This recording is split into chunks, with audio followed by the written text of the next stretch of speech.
Good morning, good afternoon, or good evening, wherever you're joining us from around the world. Welcome to Web3 Warriors, episode 45, featuring Brown Eagle, CEO of Decolonized Capital. Welcome, Brown Eagle. How are you doing today?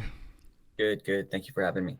Awesome. So excited to have you here. Welcome to Web3 Warriors. I am David Krome, your host. I go by Krome in the metaverse. And today is actually the first episode of season 3. So each season is being capped off at 22 episodes, this being the 45th episode. I'm really excited to have Brown Eagle here as well. He's our first fellow Canadian and actually fellow Winnipegger to join me on this podcast here. As I often like to mention, it is a global podcast. We're definitely reaching out to different corners of the world and speaking with creators and builders in this blockchain space. We've spoken to people in the Middle East, in Europe, even South America, Southeast Asia, Africa, of course, and really just looking at the global impact of this exciting new creator economy that's being built in Web3 and on the blockchain, and really seeing what's possible. So for today's episode, it's really kind of near and dear to my heart, and really, I think, an important topic for all Canadians and even all North Americans, I dare say, and that is the topic of Indigenous reconciliation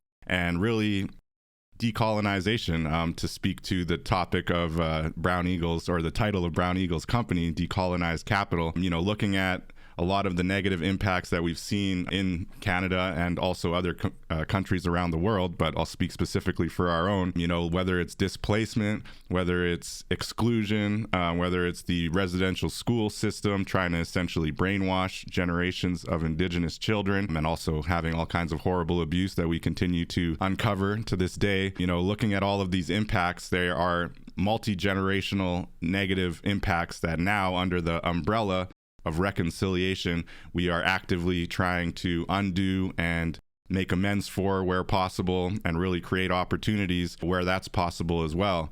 Now, we've talked to some creators already on the podcast that have looked at Indigenous artifacts, mostly in the African context. We had Kofi with the amazing African masks, or Zion using, African symbols and art styles in his African mandala projects to really take culturally significant Indigenous art and put it on the blockchain and kind of demystify it, and in some cases destigmatize it, and really show, how good and how kind of forward thinking these people or this culture was, or these artistic kind of pieces actually are. They're not as quote unquote pagan as a lot of the colonial kind of mindset has put on some of these artifacts. So we've seen that, and that is a really awesome kind of aspect of reconciliation, I would say, taking those art pieces and demystifying them, reclaiming them, being able to create actual revenue out of them and help the community through that revenue. So that's amazing. But now, today, we're going to be looking at really how can blockchain support kind of the day-to-day finances and the day-to-day reconciliation of Indigenous communities, and looking at, especially in Canada here, we have a very interesting layered system of sovereignty, or of jurisdiction, you could say, when it comes to finances and the way that First Nations, tribal finances are handled. And so there's a big opportunity potentially for an Indigenous-led organization or company such as Decolonized Capital to really come in and use financial technology, use blockchain, use these tools that are newly available to us and to them to really build out a new system that potentially is more equitable, is more accountable, is more transparent, and can actually push things forward in a good way, and in a way that's being led by the actual communities who need it most, and not just, going to the government or going to certain big private entities hoping for more money, but actually being able to create something from the ground up. So it's a really exciting topic. I'm really interested in what Brown Eagle is working on right now. So thank you again, Brown Eagle, for joining. I'm really excited to be able to talk to you about this topic and really pick your brain about the ways that blockchain can help our society, and by helping Indigenous people, decolonize their economies and also reconcile with the rest of Canada. It's a good thing for all of us, right? And it's a good thing for the world over, really. I think that a system like this being set up could have implications around the world, obviously. So with that, I could ramble on this topic probably all day. But Brown Eagle, I'd love to hear from you. And maybe before we get into Decolonized Capital specifically, could you give us just a little bit of background, what brought you to blockchain? Where are you coming from? And thank you again for joining the show. Absolutely. Thank you for having me. Yeah, I'm from Winnipeg, Manitoba, in Canada. My name's Brown Eagle. So I got into blockchain during COVID, but what with my story is that I come from lots of different life experiences and trials and tribulations in life, and just working in social services, working for the hospital, working for the government, help out with other individuals that don't have the tools and resources that regular Canadians do. It's very difficult for a lot of Indigenous men and women from being exploited, being part of the murder and missing Indigenous women and men in this country. A lot of mental illness that's been affected and impacted by the Indigenous communities, and drug addiction, and being just in a vicious cycle of the justice system. So with that said, I was becoming a community helper, by starting men's groups, by facilitating healthy, safe environments for men to be able to share their stories and be able to ask for help, and be able to help out also in the hospital, as in individuals that been in for some type of injury, and then I just kind of support that bridge to gap that tools and resources that they need. Could be mental health and illness, could be drug addiction, or just even housing, just to be able to do that. But I got, unfortunately, let go with everything just because of COVID, and got locked down.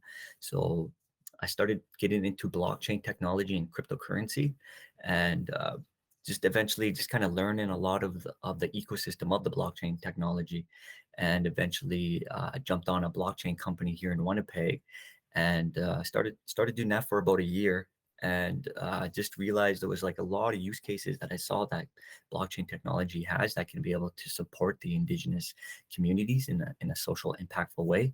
So I ended up just kind of leaving that, and end up creating my own company called Decolonized Capital, and be able to support social innovation and social finance through blockchain technology. It's so transparent, it's immutable, and just I like the fact that we are able to record history for the first time in human history for eternity, without no paper promises or being altered or damaged in any way. So I got into that and started the company here in Winnipeg, and really want to target the financial sector first.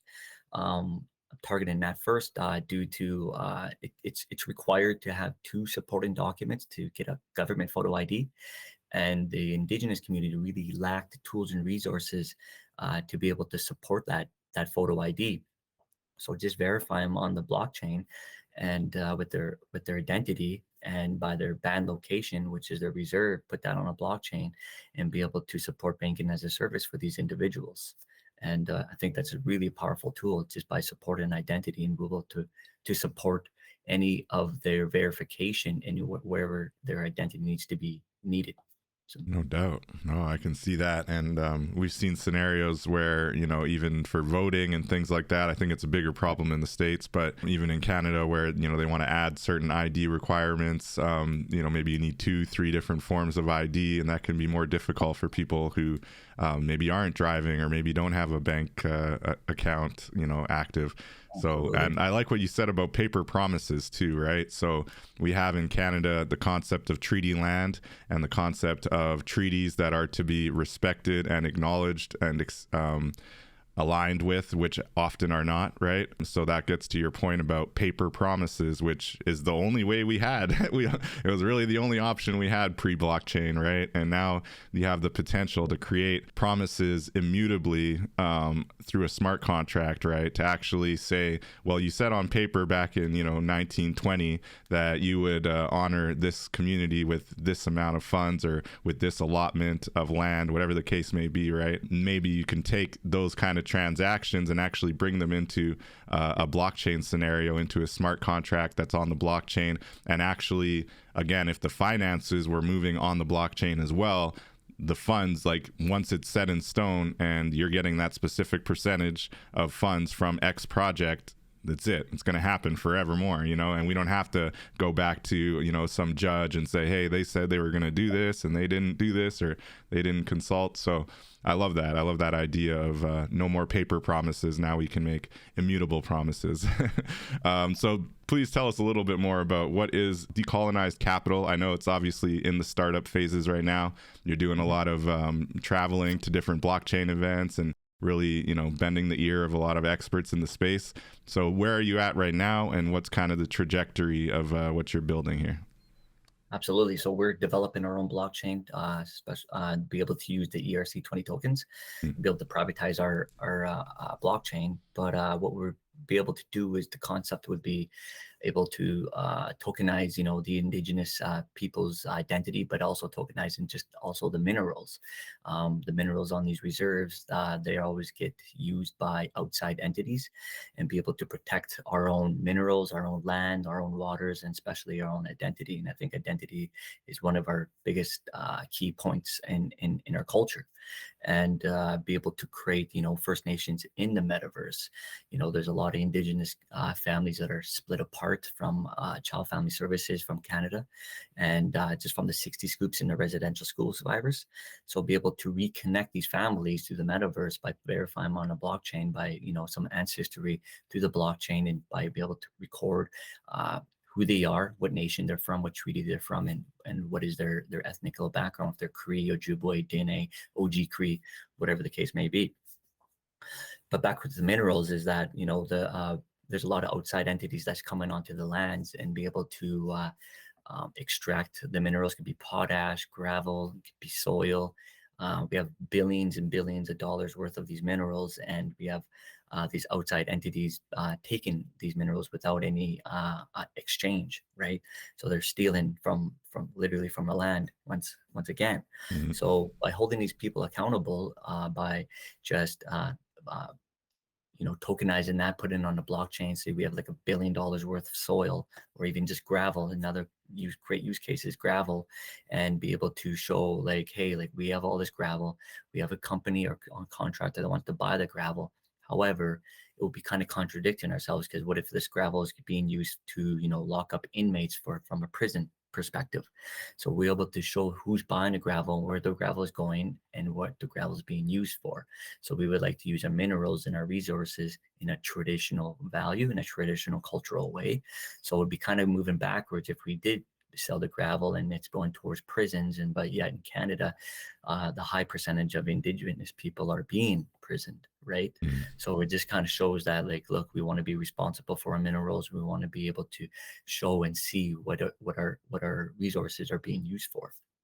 So it's like one of those type of concepts that could be a very powerful thing moving forward in the indigenous communities. Yeah, no, that's really interesting. So you've got on the kind of grassroots community level, that kind of sovereignty, that kind of being able to create a system where it's like, we have these minerals on our land, and if you want them, this is the system you have to use, right?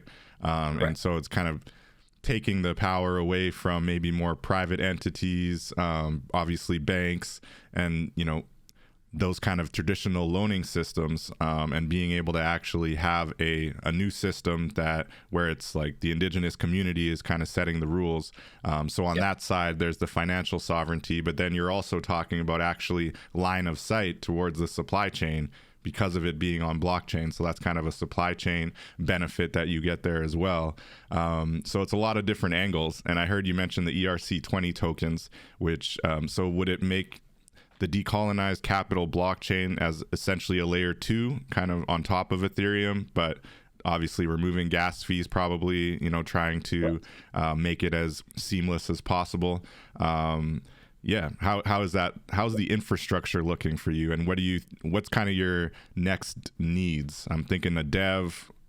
Where are you going with it? Yeah, definitely smart contracts and using devs, full stacks like Solidity, clearly, and especially utilizing layer 2 protocols. What I like about layer 2 protocols with ZK rollups is that, it's a fixed gas price. So, the token can be valued on the network demand and be a fixed gas price. So it's like $1 per user, but then every time there's a new user that's onboarded, that dollar would be split up to the next user. So like a transaction would be $1, the next user would be, a transaction would be split up at next, and follow so forth on. Mm. And that would be split and put in the gas fees a lot lower. But if we're going to be creating our own development of blockchain, I think we'll like to actually just take the gas fees out. A couple of concepts that I came up with, if we have to be able to use gas fees, is that a way of kind of giving back, kicking back, like kind of like an air miles type of concept, and be able to start like infrastructural accounts and be able to put those gas fees into these accounts instead of monetizing on these gas fees and capitalizing on these gas fees. That there's lots of infrastructure that needs to be done in these northern communities. So like fixed roads, clean water, digital infrastructure, more towers, Starlinks, whatever the case may be, right? So we'll be able to put these gas fees into a nice pot and be able to generate enough revenue to be able to start another side project with infrastructure or economic development.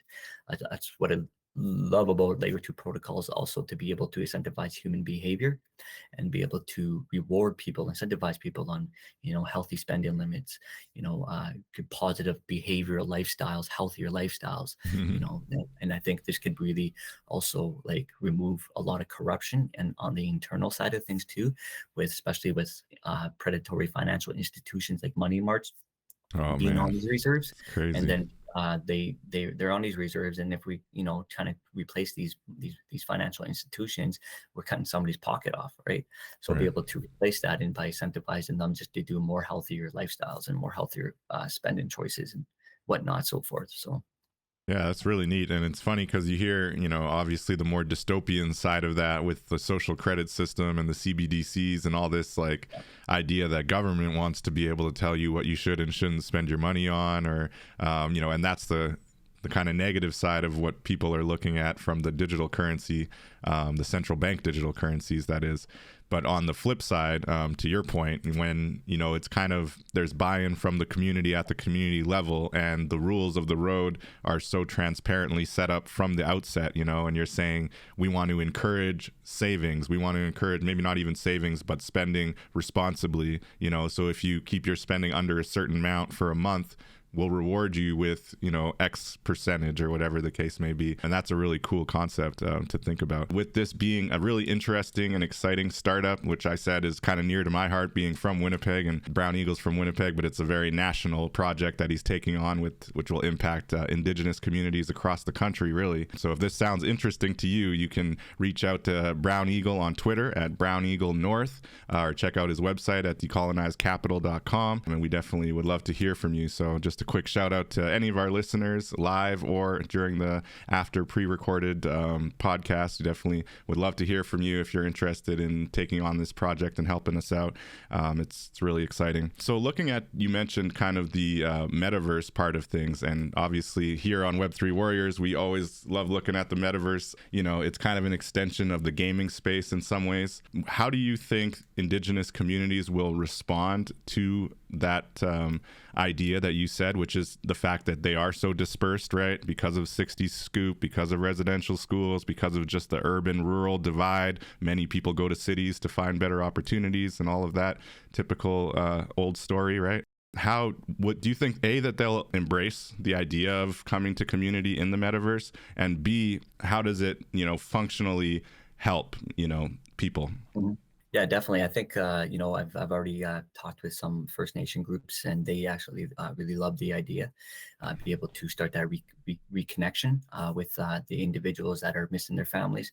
There's a lot of families that were torn apart through the decades as Canada was being built, and these new laws and regulations, and that the treaties were broken, and, these birth alerts. And, it's unfortunate that, me as a statistic also, but being a birth alert, but being ripped away from your family since birth and being put into the foster care, and then no longer having touch with your family, right?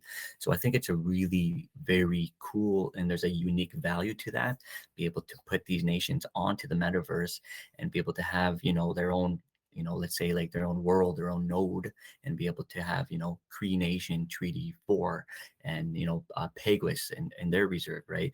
Like there's a lot of families that are ripped away across this country, and be able to have that, function, be able to reconciliate with each other, to be able to ask questions, to know their culture, to know their identity, to know where they came from, to share each other's stories, because nobody else is really listening to them besides we only listen to ourselves. And be able to connect with another person that's been through the same thing I think it's really brings a lot of emotional value to that. I think that's going to be a very, very neat, very cool tool to have, especially putting that in a metaverse. I think there has to be a simplified education behind that, just to really show how it works, not to really overwhelm them of how like the technology works. They're very interested in like, how does this work? Like Mhm. it's a nation that's that frowns upon like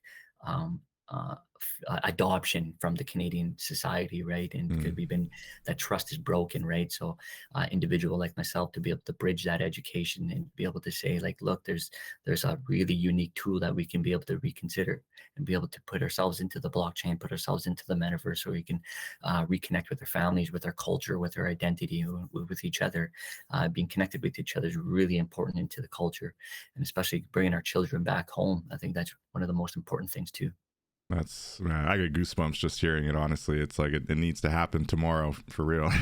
Yeah, and the best part of that is when you do set up that space for these communities, you have full ownership of how you decorate the space, how you build the space, how Mhm. you create opportunities within the space. Yet that space can include a whole gallery of artists from your community. Let's say Peguis, for example, because that's an indigenous community that I have personally visited and actually have friends who are from the community. And what's up, Zale Serpent? Shout out, man. That's a fellow Manitoban as well, who's also of indigenous background. So thanks for joining in the chat, man. Really love for you to share any thoughts you have.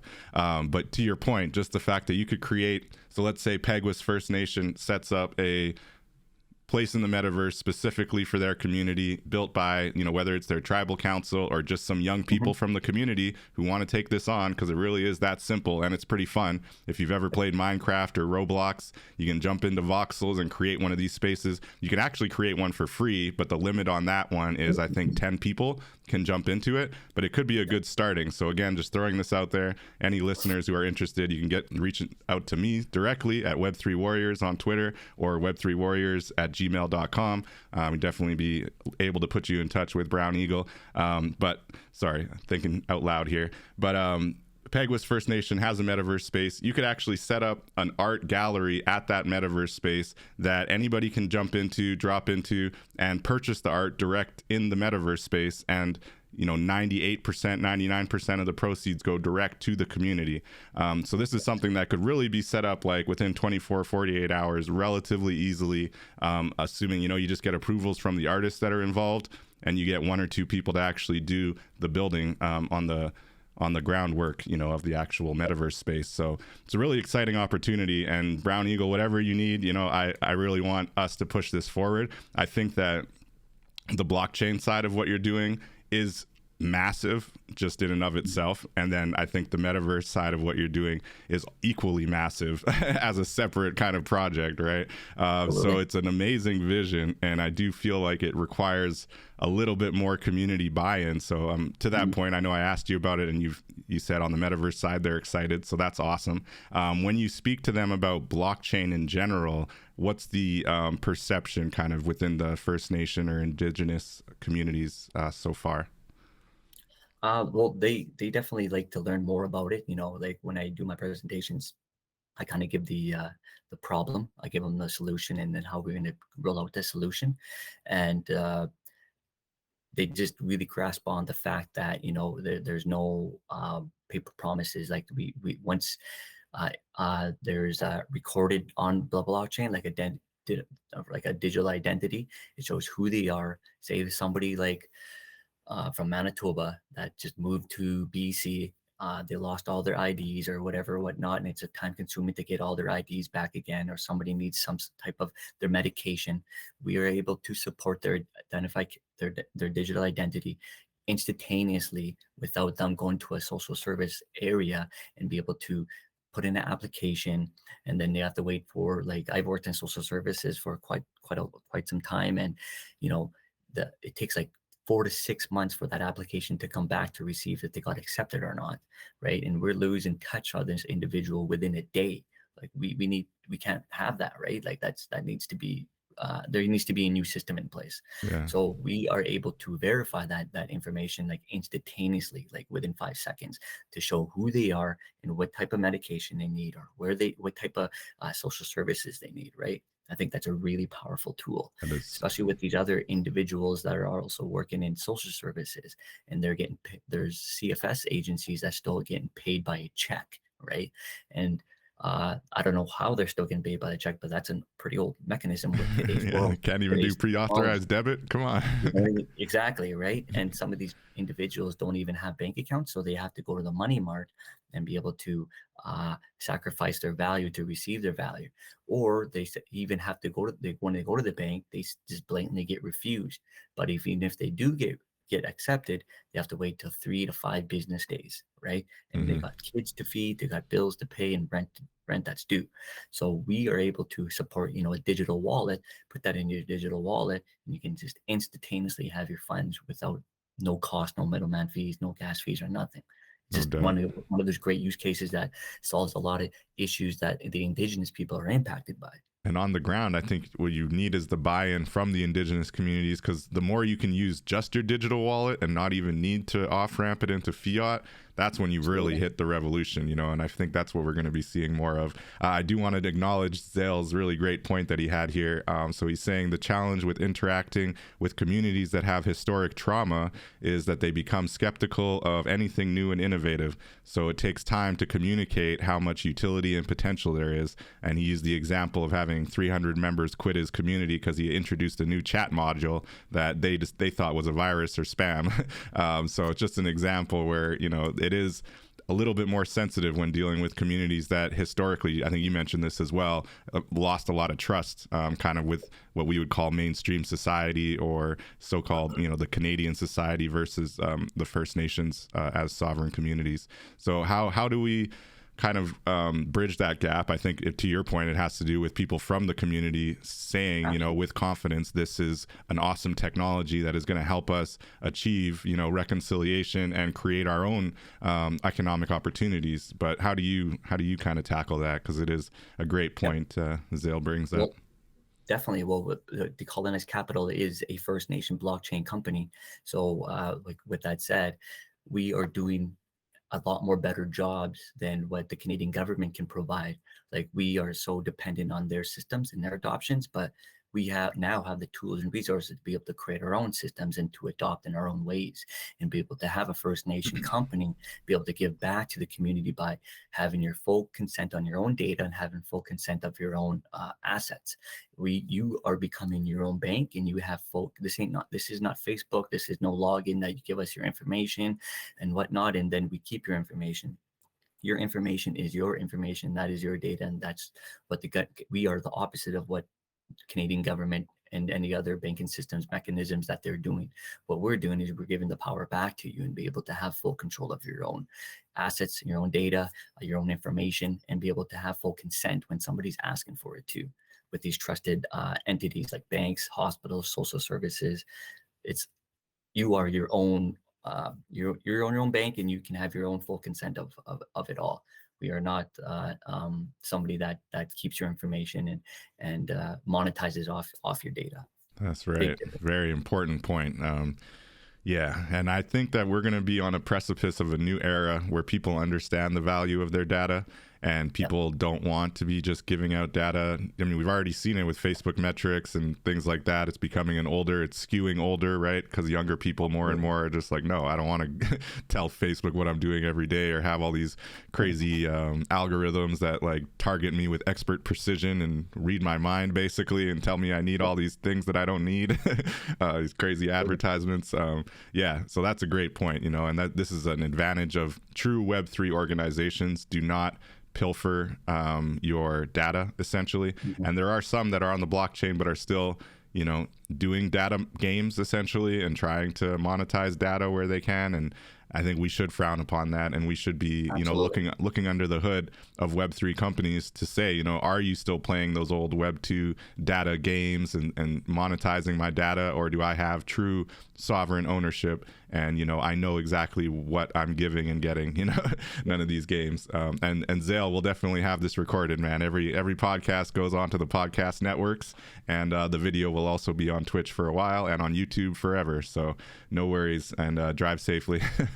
Yeah, no, really great points. So on the ground level embracing, right, and the ground level adoption, which is definitely going to be key to kind of having this new decolonized economic engine, essentially, right? How easy is it going to be, and this is going to that point I was just making with digital wallet payments, how do you view needing to create the network effect? Because obviously the dev work is kind of work number one, make the technology and make sure it works. But then how do you actually then do the it's almost marketing or PR work, essentially, in the community, to show them the real sovereign advantages of using blockchain? Because if it gets to a place where, to your point, these digital wallets are all they need, and the places that are local to them actually accept payment in the digital wallet, which they should, because they'll probably get better rates and actually get better overall revenue at the end of the day that they can then turn into fiat themselves as a business, right? So yeah, it's just making that case. And the more I think about it, it sounds like a no-brainer, but I'm also completely biased and definitely steeped in this space, But I think to people who are outsiders, there's still some skepticism about blockchain. And then there's just the clear nuts and bolts, dollars and cents, why is this the way to go? So sorry, I'm throwing a lot at you there, but how easy do you think that's going to be to set up? Well, to set up, I think it's really figuring out where we want to have that first social impact first, right? So getting in touch with the communities and going through each community and just asking, identifying, where what are the targets, where you needed help, what can we do to put this on a technical level and be able to have that social impact first, right? With creating each node per First Nation. They have 650 nations in Canada, and be able to support their own blockchain on there, and they have full consent on their own blockchain. They can see every type of transaction. They can see their own value. They see their own pot, their own bucket full of minerals or assets, or all sorts of assets, property, whatever, right? Just identifying with the banding council, with the elders, and be able to have that traditional waterfall coming down into on a technical level, to be able to support their cultural ways, just on a technical aspect, on a technical perspective on it. So be able to have a blockchain have their own flavor of their needs, if that makes sense. Mm-hmm. Yeah, I like what you're talking about. When just picturing each node for each nation, and within that node, a very clear accounting of the resources they have on their land, a very clear accounting of obviously tribal governance, probably, and Yes, how, absolutely. how those revenues are being dispersed. Oh, man. So what do you think about the political side of things, right? So, maybe, and I'm not assuming the worst, but I'm just saying, for devil's advocates arguments, maybe you have tribal councils that don't want to open up their books, or don't want to, put Yep. those accounts and those revenues on the blockchain, essentially. And to your point, I guess that was your initial point. You have to get that buy-in from an initial community and kind of have a proof of concept, essentially. Is that what you're saying? So Correct. how easy do you think that's going to be when it comes to the politics, right? Because ultimately you're going to butt up against some politics for sure. Absolutely, absolutely. And I haven't yet Mm. bumped into that yet, but I would say, once a First Nation does jump on board and be able to utilize the blockchain technology for their purposes, just look at the books, look at the transparency that it brings. It's immutable. It can hold all sorts of information, data, and all sorts of assets without being damaged, removed, and completely removing corruption, right? So we'll be able to give back to the communities in a nice traditional cultural way, and be able to have see the land, the trust, be able to fulfill its needs with the communities. like who knows, like eventually we can get clean water without government support. You know, we can be able to get these roads and infrastructure without any government support, and Oh, we can do that's this on our beautiful. own. And we're able to have our own, we control our own regions and territories. We should be able to have our own indigenous businesses, right? But we have these outside entities coming into our lands and monetizing our own people, our own resources. So be able to felicitate our own, our own accounts with economic development accounts, northern community accounts with having our own food supply. You know, it shouldn't be cost like $50 for a milk to Oh, to buy, crazy. right? And it's insane. So with that said, like we be able to replace total infrastructure that's bought by the Northwest Territories, or the Hudson Bay, I should say, Hmm. and they control the infrastructure. So with that said, the food prices can go up whenever they want it, feel like that it goes up, right? So if we can control our own systems and have our own adoptions and be able to come to a reasonable price with a consensus of like, well, this is what should be at value, and we can all live together and be able to have our own sovereignty in complete transparent way. Yeah, that's beautiful. What a vision. Looking at that point about supply chain, right? And this idea that these northern communities, and sometimes it's not even that far north. Like I've driven up to a couple reserves that weren't that out of the way, you know, and you go to their grocery stores and wow, it's like literally 2-3 times more expensive on everything from bread to milk to whatever the case may be. So what's your take on that supply chain? You know, we've heard for decades, oh, it's just because it's so out of the way and, you know, it costs that much more to move the goods up to these different communities. And some of them that are super remote, I could kind of understand that. But yeah, how does blockchain possibly solve that? And do you think that there are other shenanigans at play when it comes to those pricing? Well, we definitely got a team that's doing a lot of research on a daily basis of how we can tackle that and solutionize that issue. Hmm. Right now, we're figuring out ways to be able to uh, uh, do it in a professional way by replacing, certain things that can be able to make indigenous people in a livable manner. It's only one, I believe it's only the one entity that's up there that controls the whole infrastructure. And I'm not here to name names or anything, but they're definitely a very powerful group, and be able to they control all the infrastructure, food, water, gas, financial institutions, everything, right? Hmm. And just trying to figure out ways that we can in a obviously a traditional value way, to be able to show like it it doesn't have to be like this. We have a new system, and be able to create our own systems to be able to control our own food prices. It's pretty tough. It's pretty challenging experience, I got to tell you. Yeah. And be able to try to come to terms of how do we get their thinking of like, it doesn't have to be like this. Like, it doesn't have to be uh, high valued prices for food. It's so scarce, and it's pretty predatory. It should be crime, Right. but Yeah. it is what it is. And it shouldn't be like this. And it's been like this for decades. But Yeah. just trying to come up with the right minds to be on board and to be able to tackle this issue for sure. Yeah, and I saw there was some indigenous-owned grocery store, and I believe it was Churchill, I want to say, but it might have been in Northwest Territories outside of Manitoba. But yeah, they were kind of competing with that monopoly you mentioned, and so far it seems so good, but we'll see. Yeah, it's really exciting. Shout out to Zale, another awesome contribution here. So he said, if strong indigenous role models are leading effective projects in the community, then the more receptive it will be for community members. And chief and council leaders are always invested in what the community's doing.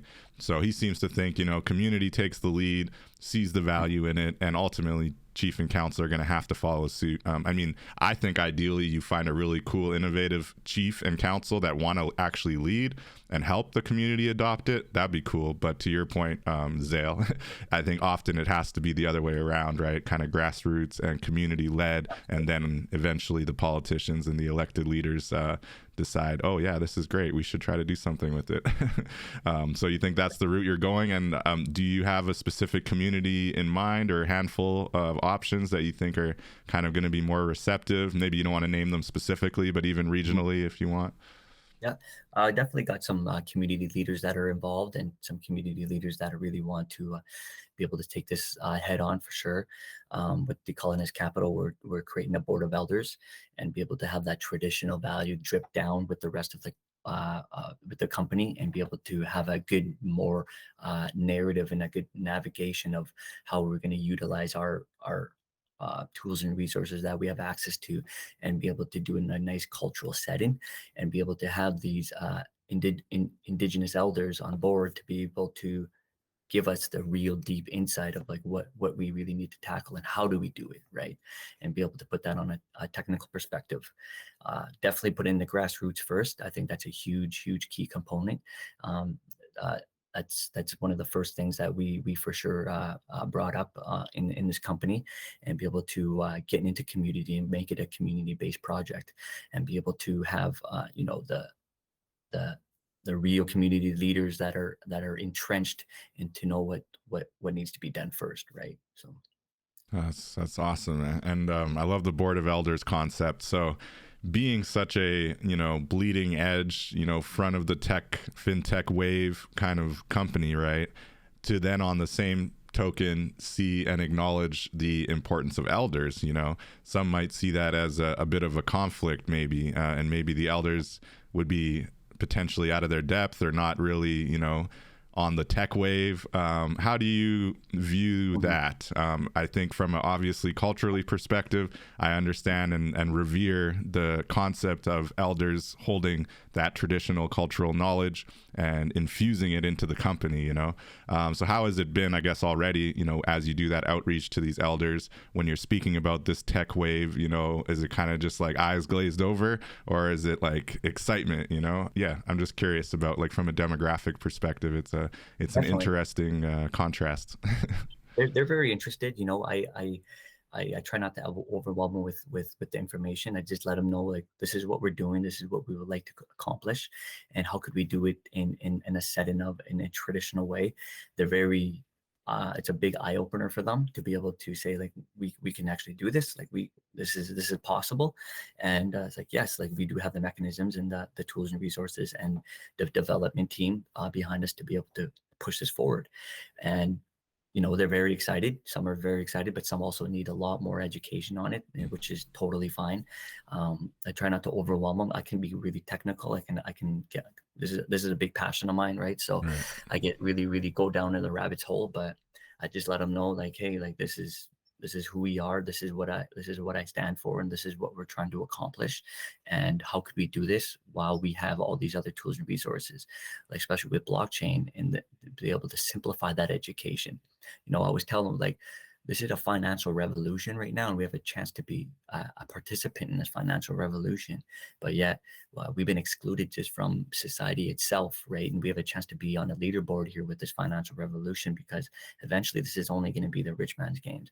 This is Mm. all open source protocols right now, and eventually it's not going to be like that. As soon as everything starts to get regulated, and all these other exchanges are going down, and just with these new laws and regulations that are coming up ahead in 2023, me as a First Nations in this blockchain community, I don't see too many First Nations in this community at all, and it kind of brings a little worry to my heart, because Mm. me as a First Nation, I'm the only one here, and I don't feel singled out or anything. I'm a strong leader. I'm a voice for my people, and we are here to stay, especially with this technology. But I see a lot of other groups catching on really fast, and I see these little armies kind of building up, and it's like, we need to get our own little army going on too in this space, right? And get our First Nations on board with computer science, computer programming, all that type of stuff that can be able to be part of that blockchain ecosystem. So I always tell the Indigenous elders to be able to, like, hey, we need to get into this tech space. I emphasize that because we have a chance to be part of this evolution that's happened. No doubt, no doubt. So what is the position for someone like me, non-Indigenous, but fully on board with what you're building, and obviously eager to help in any way that I can? I know, to your point, a lot of so-called mainstream Canadian, or whatever you want to call it, non-Indigenous Canadians, unfortunately, maybe have their own perspectives. But how does someone like myself kind of assist with Decolonized Capital and encourage others to support what you're doing? Because I do think when the system is put in place and when Indigenous communities are able to actually have their own kind of sovereign system that is built on the blockchain and making everything a lot more accountable with their resources and their governance, that will be a good thing for all of Canada, right? And ultimately, I actually believe strongly that it will be a very good thing for the entire world, because there are many communities, Indigenous communities, others that have just been shut out for whatever reason in their own corners of the world, that could essentially adopt the exact system you're talking about, where they itemize their resources, they create more accountability for their governance, because corruption is a problem, especially in these other areas. I don't think it's as big of a problem here with Indigenous communities, not any more so than any other communities. But I think that is an awesome value add, right? So yeah, I mean, how does it grow from here? Well, definitely, obviously, support, promotional support, getting everybody on board, all First Nations on board. Is about like a little bit under 2 million First Nations, but, meeting just, like 5% of that to be on board and to show them like, look, obviously validating the product and validating what we're doing is really actually happening, and bringing a change in our communities, and be able to show that and be able to create our own world, create our own blockchains, and be able to put those in separate entities on their First Nations, and be able to do that and roll that out. But as a non-Indigenous as yourself, definitely like, support additional. We always love the additional support, promotion, getting our company out there. Even getting involved in the communities, and be able to get DC, Decolonized Capital, into these communities, and be able to enroll with computer science, computer programming, simplifying education, traveling all over the country with nation to nation, to be able to show them what we're doing and what we stand for and what we're trying to accomplish. That brings a lot of value. Awesome. I will try to do that. And I definitely think on the metaverse side, I would love to help build that out. And Absolutely. I think there's some low hanging fruit that you could actually do to actually create some revenue for Decolonized Capital and some of your bigger aspects of the initiative. Zale coming through with another great comment here. So he's heard a lot from community members who criticize the power consumption angle of blockchain. Well, he's saying ledgers, but I guess also just the mining. I know we heard Ethereum recently went from proof of work to proof of stake for this specific reason, trying to push back on some of the environmental FUD, as we like to call it here, and the fear, uncertainty, and doubt. But there's, power consumption is a real thing. When I look at the traditional financial institutions, I think they consume a lot more power in total than even Bitcoin mining does. But that doesn't mean, doesn't exclude the fact that it's an argument. So have you heard that argument, for one? And for two, how do you feel about the environmental concerns around blockchain? Absolutely. I've heard a lot of, ever since with proof of work, and then the merge, and the chain beacon going into proof of stake. In the Indigenous communities have the second largest cleaning power in Canada. So with that said, BI recycling that power. I don't know too much about that space. I don't want to get into that space too much, but it's definitely something that we do have the tools and resources to be able to minimize that power, and be able to utilize greener in that greener space. But definitely a space that I need to get more into, and definitely understand a lot more with that education. Awesome. Yeah, I mean, there's really easy ways too for the system you're talking about to actually incorporate some kind of carbon credit system in there as well, where you're actually purchasing carbon credits as part of the overall financial setup that you create. But just throwing that out there as an opportunity. But even just like you're saying, just being more mindful of nature, being more mindful of how you're using the resources, and then where those resources are going, and if they're going to have more negative, whether it's social or environmental impacts, and actually caring about the supply line. I think, yeah, it's just an amazing way to handle resources that exist on treaty land, or on reserve land, I should say. Really cool. So on the NFT side of things, right? And I know you're not too deep into, the day-to-day NFT community like we are here on Web3 Warriors, but I can't help but wonder, we know that First Nations people and Indigenous people, many are amazing artists, right? And we know that their art has impacted Canada in a variety of ways, from our very flag, which has a leaf on it in many ways, incorporating that nature, the love of nature and the understanding of its importance, to all kinds of art that has been in some cases appropriated, unfortunately, and in other cases rightfully lifted up to the amazing station that it deserves, like Inuit art, for example, and some others. How do you view the potential for the community, Indigenous community, to put that art on the blockchain and create revenue for themselves? And then specifically with Decolonized Capital, would you consider, pulling together a certain group of artists to essentially create an NFT collection that is the purpose of the collection is to raise funds for your project? Just going to put that out there. Yeah.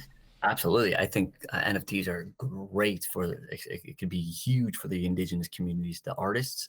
There's so much unrepresented artists, Indigenous artists out here in Canada, and they don't get enough exposure. They don't get enough revenue.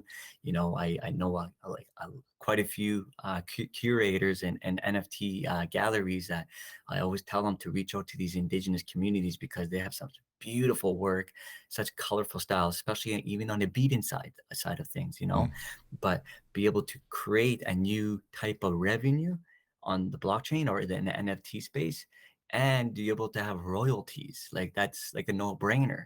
And you can even rent out your art, and you can even create an art, mint it, and be able to create a utility with it.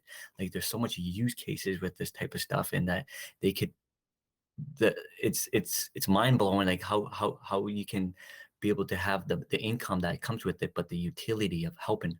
Like, I really wanted to, say, hook up with an artist, create their artist, mint it, but then have utility of meeting that artist with the dinner or something like that, and Jets tickets or something like that, right? That's awesome. But that Jets tickets will get them the exposure that they would need, right? And then an art will get traded or even get bought and sold, and then each sold item of that art goes on. That person makes a revenue or makes it royalties on each one, just like how music does. Right. I think this is huge for the Indigenous communities to be able to have a new stream of income for themselves. I always try to say, don't worry about really how it works. It's gonna work, right? It just as long as you're getting that income, let it happen, right? And I think it's a great tool for the Indigenous community on the art perspective of things, and I think that should be really, really usul for them. So I highly suggest get a hold of me or get a hold of Web Warriors and be able to figure out how we can connect on that, especially all Indigenous artists. I would love to help you guys out. Awesome. Well, I know Zale's already working on a little something, and I've spoken to Chris Classio, who is not Indigenous, but he is actively works in northern Winnipeg and is connected with a lot of the Indigenous community out there. And we have our platform Web3 Winnipeg, which is kind of I would call it the local arm of Web3 Warriors out here. And we've already done one workshop, and we'll be continuing to kind of reach out to the community and build. But I'd love to continue this offline, Brown Eagle, and I think we have an awesome opportunity here to really pull together a meeting of the minds and try to build a really cool NFT collection and a gallery in the metaverse for your project specifically. And we can do this collectively and also benefit the artists who would contribute. Absolutely. Obviously they would get the lion's share of revenue, but overall it would just be an amazing kind of way to kind of make a splash with Decolonized Capital and the potential of the blockchain in Canada, specifically for reconciliation and for Indigenous communities. So this is really awesome. I'm really excited that Zale was able to join us here for this conversation, because he's one of those guys I've been pulling slowly. He's got some NFTs out there too, so it's really cool. And so look forward to building more and jumping into the metaverse as well.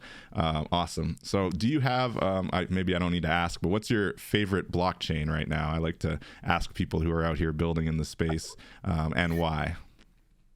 So I really like the Ethereum blockchain. I'm a big Ether maximist pretty much, but the ecosystem, not like I do like blockchain or the Ethereum blockchain, but my favorite one is Chainlink. It's part of the Ethereum blockchain, and Chainlink's really important for the infrastructure around Ethereum blockchain. They do a lot of decos, which is digital identity also, but it's also a different type of digital identity that supports different utilities and mechanisms. They support, randomness game and steady randomness, and I think that's really important, especially in the gaming industry and gamifications. They also support interoperabilities with side chains and multi chains, and be able to have those trusted bridges that can go across from one chain to another. And I think that's really important with interoperabilities. Another one is that was Chainlink. Sorry, Chainlink. Yes, right, Chainlink from Sergey Nazarov. I'm a big Sergey Nazarov fan. Yeah. I do like Cardano. I think he's one of the trusted blockchains out there. Also, Charles Hawkinson. He's a very I'm very favorable of him, keeping a keen eye, and he's just released another blockchain called Midnight with the token called Dust, and that's going to be for censorship, non-censorship, and be able to help people to have that type of voice and be able to not be torn down by the other shady blockchains that are out there that kind of censorship other blockchains. It goes right down in a rabbit hole, but I would suggest some research on Midnight and Dust. It's pretty unique project. That's interesting. How recently did Charles do that? I'm only familiar with Cardano. About last month. Oh, okay, yes. So just 1 month ago, eh? There you go. Yes. It's interesting. There's a lot of people that are not happy with Charles because they just want to see that Cardano coin go up. And a lot of the Cardano supporters were kind of acting like the coin was going to go up. So I think they lost a lot of the investor crew. But I personally do like what Cardano's done in East Africa, specifically in Kenya, I think Ethiopia. I do love the idea of that micro community level, micro economy, essentially. I think that's what Web3 is all about. We actually just had a room on that yesterday talking about Web3 micro economies on Clubhouse with the Dream Conduit. I really think that's the heart and soul of the blockchain, right? Is the idea that you don't need the big influencers, you don't need the big multi-billion-dollar companies to support you, you don't need thousands or hundreds of thousands of followers on social media. All you need is your project, a very clear vision of the value that your project is presenting, and then collect your supporters and create your own little microeconomy. That's it. Like, nothing else matters, and that's the beauty of the blockchain, right? And I think Cosmos is doing a really good job on that also, because it's a very community-based blockchain. Yeah, too. I like Cosmos. I was a big fan of Cosmos. I think that's another one. And they have a very good eye towards the metaverse as well, because they are kind of looking at that interoperability question as well, to your point. That'll be my next question on the metaverse. Have you had any opportunities to jump into any of the metaverses? Do you have a favorite metaverse yet, or you're still kind of exploring options? Definitely still exploring options. I've been kind of doing a little fun here, a little fun there. I've been doing it more on the fun side of things and exploring a lot, but it's very fun stuff. And I've been a couple of times, kind of get daisy a little bit, but it's good. I on the Web3 perspective on it, definitely need to do like a lot more to drop the funness out and be able to try to get something, see if I could try to develop and try to correlate what I'm doing with the metaverse. But yeah, it's definitely a good time though. It's definitely a good time. And I think once the First Nations start to see what's really happening in the metaverse, it'll be a game changer for sure. Awesome. Well, that's what we're gonna try to push that out there. Specifically for what I was thinking with the gallery space and really just trying to increase adoption within Indigenous communities, I definitely would recommend looking at Voxels. I believe their site is now voxels.com. And it's really cool because it has all the full Web3 functionality. It's built on the Ethereum blockchain, or Polygon specifically, layer 2. But it also has, the ability to just put in art, and put up pictures and then be able to sell the pictures, whether it's on an NFT site or even in a Web2 site. You could sell through your art. Just through links in the little gallery space that you can set up. So that's what we're going to be reaching out to you about, Brown Eagle. I'm going to get Chris online. I think Zale's down, and we're going to have a meeting of the minds, and we're going to build something cool for Indigenous art and for Decolonized Capital. That's what's up. It's going down. Awesome. Awesome. Well, thank you so much. And you've spoken to this a little bit already, but what do you say to the blockchain naysayers, whether it's certain politicians, tribal council maybe not wanting to embrace it, or just certain community members that have environmental concerns, other concerns about blockchain? Why should those uncertainties and doubts be put aside and embrace what Decolonized Capital is trying to build here? For sure. Well, there's a unique value in the blockchain industry and the rest of its ecosystem. You should really deeply look at what it really is and what it can do for the indigenous community. Blockchain technology can do 10 or 100 times more effectively than anything else in existence. And this is the first time in human history that something's being recorded for eternity, right? Like if we had our treaties placed on the blockchain, we're able to keep our lands, we're able to keep the way a lot of boundaries and be able to keep sovereignty within ourselves, right? There's a lot of brokenness in the communities from the government just breaking their side of the deals, right? And be able to hold them accountable. I think we can be able to hold accountability through code and be able to trust technology that it's going to be adopted, and we have a chance to be a participant in this new technology. And especially as a First Nation company, we have a huge leverage. Like I'm in the door, got myself in the door, got myself in the industry, and there's no other First Nation, far as I know, that's doing what we're doing, especially on a global scale, to be able to solve social impacts, to solve social innovation. So that's what's up. I'm so excited for you, man. And I look forward to continuing to see how Decolonized Capital builds out, both on the blockchain and in the metaverse, and helping out wherever I can. And it was really awesome to be able to speak to someone who's from Winnipeg, from Manitoba, building something that's really going to help our communities, our country more broadly. And it's really exciting opportunities. And special shout out to Zale and anybody else watching in the chat. Sasha, saw you there as well. Appreciate you. Thank you, everybody, for joining. We'll be back. Actually, we're taking next weekend off because it is Christmas Eve, but we will be back the weekend after that, which is actually New Year's Eve on the 31st with Economy, and that's a really cool project that's looking at basically almost kind of doing similar to what Brown Eagle's talking about, but looking at the African continent and building out that digital landscape, the new creator economy for communities and creators, both in Africa and as part of the diaspora. So that's going to be a really cool episode on December 31st. Be sure to drop in for that. And I hope everybody has an amazing Merry Christmas and enjoy your holidays. Happy holidays. And thank you again, Brown Eagle. Did you have any final words you wanted to add before we sign off? Thank you for having me. Appreciate that. Please check out the website, decolonizedcapital.com, my LinkedIn, Brown Eagle. Look forward to hopefully connecting. All right, awesome. We'll be in touch. Thank you, everybody, for joining us. And until next time, catch me in the metaverse. I'll see you around. Take care. Bye.